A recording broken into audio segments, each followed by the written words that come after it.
So this exercise we're going to do is called a seated hip internal rotation. So this is going to work on those muscles to strengthen in the hips that help with our swing and getting that mobility, especially with that lead hip as we're going through our golf swing. So you can just sit in a chair, bench, and you can grab a foam roller, or if you don't have one, you can grab a pillow, sweatshirt, just something to put in between to be able to put some pressure into. So what Laura's gonna do is push into the foam roller, and we're gonna start on the right leg, keeping that right knee pushing into the foam roller. Your right foot is gonna lift up and come out to the side. Good, and then you're gonna slowly go down.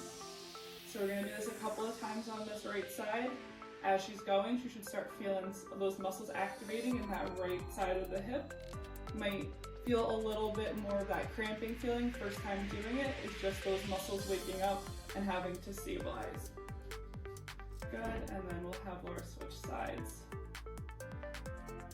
And then while you're doing this, you might notice that one side, you get a little bit more range of motion than the other, and that's okay. So this is a good one to do on both sides, and following up with some of the hip stretches and mobility as well.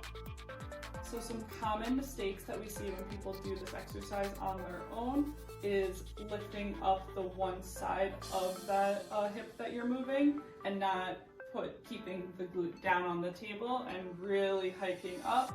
Sometimes you get more of a march position where you're trying to use the front of the hip to get more of that range of motion, and just sometimes not even lifting the leg as much at all and just tilting your upper body.